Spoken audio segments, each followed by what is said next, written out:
Hi, it's Sharon, and I'm returning to you with a Bible topic, women's role or service in church. So, yes, I'm alone in my room, prayed up and ready to receive what the Lord has in store for me.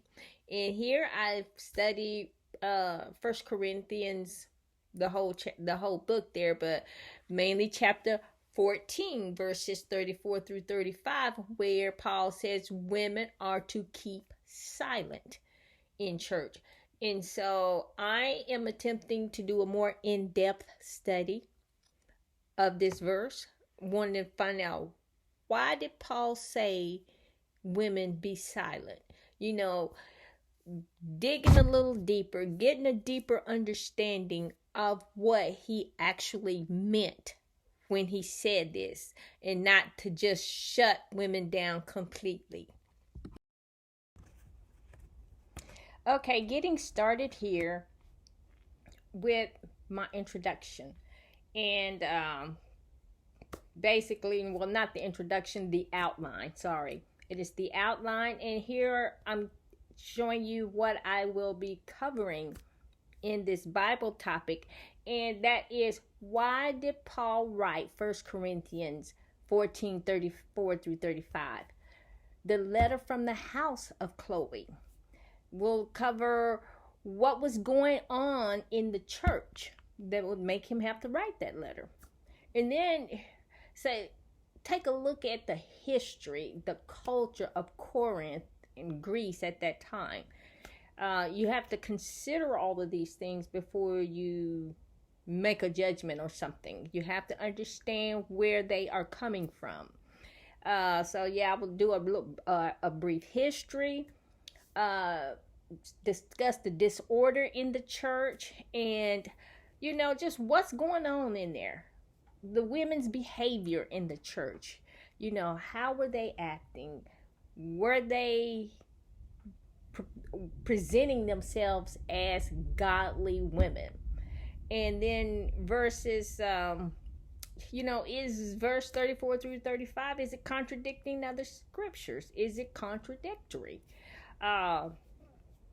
There is, we'll discuss, is there any contradiction? And then also, women that Paul exhorts, speak on some of those, and the scriptures that includes women. That includes women as a part of God's plan. And then, the conclusion here. But that will be my attempt. It's an outline of my attempts of getting some in-depth study on this particular matter. So there was a series of events that was taking place in Corinth while Paul was ministering in Ephesus there. So in Ephesus is probably, I don't know, maybe 100 miles away from Corinth. But these events were brought to his attention from the brethren from the house of Chloe. So these may have been some slaves, business partners, somebody that was working in the house of Chloe. And who Chloe is, nobody really knows. This is the only time she's mentioned here. And so, but these brethren that brought this stuff to Paul's attention, they were believed to be Christians and offended by what was going on in the church in Corinth, and thought, hey, something needs to be done about this, because this is out of order here. And so they brought that report or the letter to Paul. And so these brethren here, after they conducted their business, I'm sure they probably sought Paul out because they knew he was ministering and preaching in Ephesus, to give him this report. And basically they were just saying to Paul in this letter, the church is out of order. There's abuse of gifts the gifts of the Spirit, the speaking in tongues, the prophesying, sexual immoralities. Women were not keeping with the culture of the state of Corinth, and mixing pagan worship in with Christian worship. So, there was a lot of things going on in the church of Corinth at that time, which was unsettling to some believers. So they felt they needed to report this to Paul. And so they did. Okay. A further understanding of any type of culture or anything, or interpret our translations, we have to understand the history. And understanding historical background is essential in the interpretation of any type of document, whether it's biblical or otherwise. You need to have a historical background. You need to know what was going on back in that time that document was written. Corinth was a very wealthy city, and it was like a port city. That's where all the ships and stuff came in with their trade goods and all that kind of stuff. So the money was there in Corinth. You had philosophers there, teachers, aristocrats. You had the cream of the crop there. And they also had multiple types of religions, pagan worships and stuff. And Corinth was full of they were Roman, Greek, and Jews, and they were under the Roman rule, and the Roman rule was freedom of religion. So they could worship whatever, whomever, however they wanted to do it without interference from the state. And the main temple there was the temple of Aphrodite, which is not in this picture here, but it's set up on the hill, like overlooking Corinth. But that was a main influence of the women there in that society.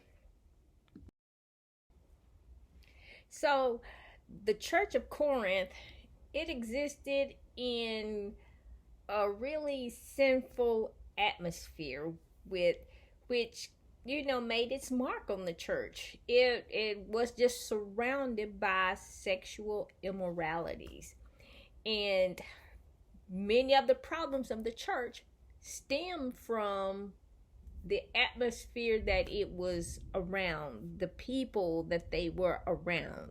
So it was hard for the new believers, new converts, to walk and live the life of Christ, but surrounded by all of this sinfulness. And one of the biggest issues was Corinth was in deep with sexual immoralities. And the temple of Aphrodite, they were a symbol, of lust that enthralled the city. I mean, Aphrodite, that temple there, they maintained like at least 1,000 priestesses, and that was in the temple itself, which set up on the hill. But there were other priestesses in the temples within the city proper of Corinth, which also had prostitutes. They were called priestesses, but as the commentator says, it just amounted to prostitution. That's just what it was. And it, people just doing whatever trip they trigger. So the temple of Aphrodite, as I said earlier, is set up on the hill that overlooked Corinth. And it was like the main focus of the city. That she was the guardian over the city of Corinth. And the temple, it was maintained by the 1,000 priestesses, and which was just another name for prostitutes, because that's what they did in that temple. And mostly these priestesses, they were young girls, girls that no one wanted. You know, back then, girl babies, that was just like a no-no. Everybody wanted a son, they want the girl, so they would leave them out in exposure to die, basically leaving them out in the desert or just by the wayside or whatever to die, or sell them as little girls or infants to the highest bidder, to be, and they raised them as slaves, or to, so that they could be groomed for a priestesses, becoming a priestesses in the temple there. And the young girls, they had no choice in the matter, so they had no idea, what was, what was right and what was wrong, because nobody, what they were being taught was wrong. And until Paul came along. So, but again, you had in this Corinth, there was pagan worship just all around. And the new believers, new converts, it was hard for them to follow what Paul was saying, because everything that they knew as worship in the pagan worship, it was called a sin by Paul. You don't make sacrifices, to these idol gods. You don't do that. And and they were practicing the sacrifices and eating of the meats and stuff, but Paul was saying, no, you don't do this. And again, it was the early converts, the new believers, not having an understanding of this. And then the more mature converts, they were not teaching the people, right or wrong. They were not being that influence that they should have been. Now, moving on to problems in the church. Now, these problems were sexual immoralities. You had the guy sleeping with his stepmother. There was disorder in the church. Everybody speaking in tongues and prophesying all at the same time.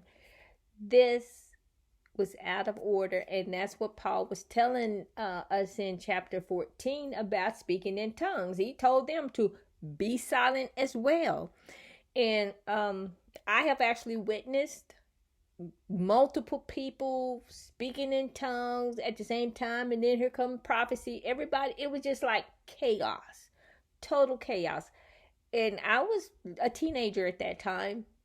This stuff scared me to death, and because I didn't understand it, and it was out of order. But it was the Holy Spirit that taught me that is out of order. God is a God of order and peace. And so and that I kept that with me. But this is what the church of Corinth was doing. And again, the church fathers, church mothers were not correcting that behavior. So Paul stepped in to correct it.